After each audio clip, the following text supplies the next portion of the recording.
안녕하세요. 매일 아침 말씀 묵상에 오신 여러분을 진심으로 환영합니다. 10월 29일 수요일 자유로운 선택. 생각할 문제, 신명기에 기록된 전쟁의 규칙은 무엇이었나? 이스라엘에서 우상을 숭배하는 도성을 대하는 절차는 오늘 우리에게 주는 교훈은 무엇인가? 신명기에서 보면 전쟁의 규칙은 무조건 진멸하는 것이 아니었습니다. 신명기 10장 10절은 이야기합니다. 네가 어떤 성읍으로 나아가서 치료할 때에는 그 성읍에 먼저 화평을 선언하라. 이것이 우선 절차였습니다. 화평을 선언하고 그들에게 전쟁을 하지 않고 그들에게서 조공을 얻는 평화로운 방법으로 전개해 나갔습니다. 그러나 그들이 평화를 받아들이지 않고 싸울 때는 이러한 규칙이 있었습니다. 내가 내게서 멀리 떠난 성읍들 곧 이 민족들에게 속하지 아니한 성읍들에게는 이같이 행하려니와 오직 내 하나님 여호와께서 내게 기업으로 주시는 이 민족들의 성읍에서는 호흡 있는 자를 하나도 살리지 말지니 곧 헷 족속과 아모리 족속과 가나안 족속과 브리스 족속과 히위 족속과 여부스 족속을 내가 진멸하되 내 하나님 여호와께서 내게 명령하신 대로 하라. 이는 그들이 그 신들에게 행하는 모든 가증한 일을 너희에게 가르쳐 본받게 하여 너희가 너희 하나님 여호와께 범죄하게 할까 함이니라. 그 이유는 그들의 악한 우상 숭배의 본을 받아서 하나님을 떠나 범죄케 될 것에 우려하여 말씀하신 내용입니다. 이스라엘은 땅을 상속받고 가나안인은 멸망당하는 모습으로 하나님의 전쟁의 대상과 집행자의 집단이 미리 정해져 있는 것처럼 보일 수 있지만 라합, 아간, 기브온 사람들의 사례에서 볼 수 있듯이 한쪽에서 다른 쪽으로 이동할 가능성은 언제나 존재했습니다. 이스라엘 백성이었던 아간도 하나님의 언약을 거역하고 악을 선택했을 때 멸망받을 수밖에 없었고 라합일지라도 라합은 가나안 족속의 여인이 아닙니까? 또 기브온 사람들도 그들이 구원받기 위하여 나왔을 때 그들도 다 생명을 보존할 수 있었습니다. 하나님의 보호는 임의로 주어지나 자의적으로 진멸하신 것은 아니었습니다. 여호와의 관계로 인해 특권을 얻었던 자들도 반역하면 그 권리를 잃을 수 있었고 멸망의 대상이었던 이들도 여호와의 권위에 순종하면 살 수 있었습니다.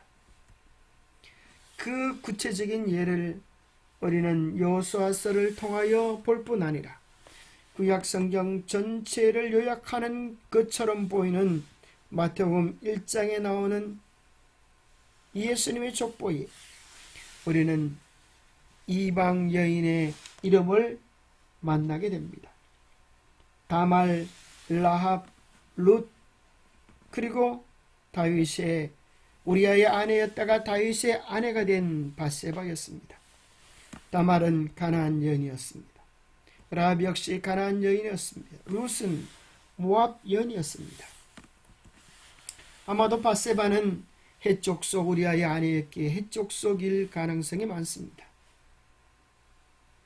여러 내용들을 바라보면 하나님께서는 결코 이스라엘 민족이라고 편애하지 않으시고 모든 사람들을 한결같이 사랑하시는 내용을 확인하게 되는 것입니다.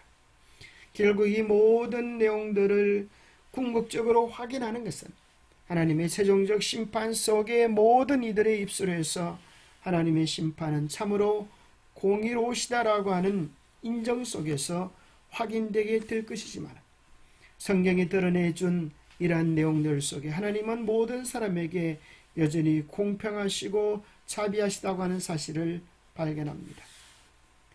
우상을 숭배하는 도성을 대하는 절차는 어땠을까요? 신명기 13장 12절입니다.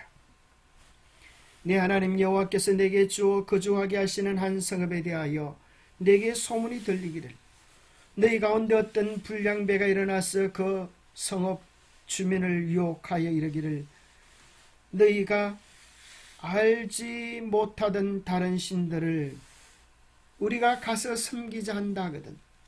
너는 자세히 묻고 살펴보아서 이런 가증한 일이 너희 가운데 있다는 것이 확실한 사실로 드러나거든.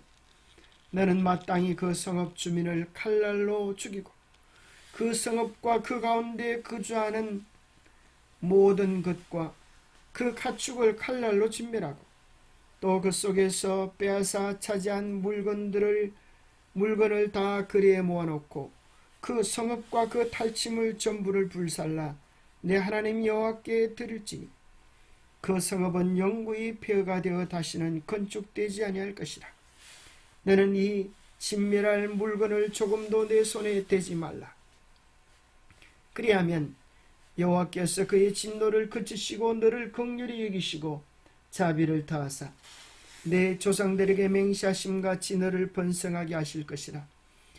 네가 만일 내 하나님 여호와의 말씀을 듣고 오늘 내가 내게 명하는 그 모든 명령을 지켜 내 하나님 여호와의 목전에서 정직하게 행하면 이같이 되리라. 여기 불량배라는 의미는 원문의 뜻에 보면 벨리알의 자식들이라는 의미를 가지고 있습니다. 곧 악의 자식이요 사탄의 자식인 것입니다. 우리가 누구를 선택하냐에 따라서 우리의 영적 주소가 바뀌게 되었습니다.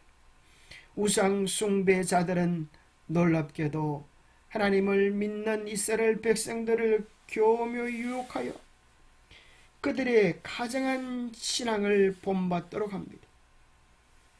그러한 일들을 막기 위하여 하나님은 그들을 진멸하게 하셨고 그 가운데 탈취한 물건들도 전부 불살르게 했습니다. 왜냐하면 그들의 탈취물들 속에 악한 제약뜻 습관과 풍습을 엿볼 수 있었기 때문이었습니다. 죄가 이 세상에 들어온 이후 중립은 없습니다. 하나님 편에 서거나 그분을 대적하는 자리에 서는 것만 있을 뿐입니다. 한쪽은 삶, 곧 영원한 생명임에 반해 다른 한쪽은 죽음, 영원한 멸망에 이르게 될 뿐입니다. 완전한 멸망이 이루어지는 것은 죄와 악에 대한 하나님의 어려운 심판을 묘사합니다. 하나님은 당신의 심판의 일부분의 집행을 택하신 민족인 고대 이스라엘에게 특별히 위임하셨습니다. 심판 집행의 위임은 하나님의 엄격한 신정의 지휘 아래 가나안 정복 기간이라는 역사적 특정 시기 동안 명확히 정해 주신 고대 가나안에 국한되었습니다. 어제 연구에서 보았듯이 파멸의 명령 아래 놓인 자들은 하나님의 뜻을 끊임없이 반역하고 거역했으며 결코 회개하지 않았습니다. 그러므로 그들을 멸망시키기로 한 결정은 결코 자의적이거나 민족주의적인 것이 아니었습니다. 이스라엘 사람들 역시 가나안 사람들의 삶의 방식을 택한다면 그와 같이 멸망당할 것이었습니다. 왜 하나님께서 그토록 우상 숭배에 대하여 가나안의 지역적 풍습에 대하여 그렇게 단호하셨을까요? 이스라엘이 가나안을 정복한 것처럼 보였지만 하나님의 뜻대로 온전히 진멸하지 아니하고 가나안 족속들 중에 그들의 유익을 위하여 살려두고 그들을 다 쫓아내지 아니하고 그들을 노동력으로 활용했습니다. 그 결과 그들은 어느새 가나안의 습관에 물들이게 되었습니다. 특별히 솔로몬마저도 이방 여인을 택하고 우상 숭배를 받아들임으로 죄악의 씨를 뿌렸고, 우리가 잘 아는 것처럼 아합의 아내 이세벨은 바알을 섬기는, 바알과 샤라를 섬기는 대표적인 우상 숭배자였습니다. 아합의 딸이 남방 유다로 시집을 가서 그 속에서 유다의 왕족의 씨를 말을 뻔한 재난도 우리는 기억하지 않습니까? 우상 숭배가 얼마나 무서운 것인지를 생각하게 해보는 역사입니다. 예레미야 9장은 이렇게 이야기합니다. 왜 유다가 멸망할 수밖에 없었는가? 지혜가 있어서 이를 깨달을 만한 자가 누구며 여호와의 입의 말씀을 받아서 선포할 자가 누구인가? 이 땅이 어찌하여 멸망하여 광야같이 불타서 지나가는 자가 없게 되었느냐? 여호와께서 말씀하시되 이는 그들이 내가 그들의 앞에 세운 나의 율법을 버리고 내 목소리를 순종하지 아니하며 그대로 행하지 아니하고 그 마음의 완악함을 따라 그 조상들이 자기에게 가르친 바알들을 따랐습니다. 하나님의 언약을 버리고 바알, 아세라, 우상 숭배에 빠지기 때문에 결국 그 나라가 멸망이 되었습니다. 이스라엘은 아수르의, 유다는 바벨론의 포로로 가는 비참한 운명을 경험하게 되었습니다. 그러나 하나님의 자비하심은 그 가운데 남은 무리를 다시 예루살렘으로 부르셔서 무너진 성을 재건하고 메시아가 오실 준비를 하게 하셨습니다. 국경 주민의 선택. 가나안 국경에 있는 이 민족들은 만일 하나님의 말씀에 도전하여 이스라엘의 진로를 방해하지 않았다면 멸절되지 않았을 것이다. 여호와께서는 친히 이 이방 백성들도 오래 참으셨고 큰 친절과 부드러운 동정을 나타내셨다. 이스라엘 백성을 애굽에서 구원해 내실 때 행하신 모든 이적을 그들은 잘 알고 있었다. 충분한 증거가 주어졌으므로 자원하여 우상 숭배를 버리고 방종에서 돌아서기를 원했더라면 그들은 진리를 알 수 있었을 것이다. 기도하겠습니다. 하나님 아버지, 언제나 공의로우시고 자비로우시는 하나님을 알게 해주셔서 감사합니다. 하나님은 언제나 편애하지 않으시고 모든 민족을 한결같이 하나님의 자녀로 사랑해 주심을 인하여 감사합니다. 우리에게 허락해 주신 자유의 의지를 우리가 잘 활용하여 언제나 가장 아름답고 선하고 귀한 것들을 선택할 수 있도록 도와주옵소서. 그래야 주님께서 누리기 원하신 하늘의 풍성한 축복들을 받아 누리는 우리의 삶이 되게 하여 주옵소서. 주님의 은혜 안에서, 주님의 뜻 안에서 우리의 매일의 삶이 하늘을 맛볼 수 있도록 축복하여 주시옵기를 우리 주 예수 그리스도 이름 모자하여 간절히 간구하옵나이다. 오늘도 좋으신 주님을 바라보며 힘과 용기를 얻는 행복한 하루가 되시기를 축복합니다. 감사합니다.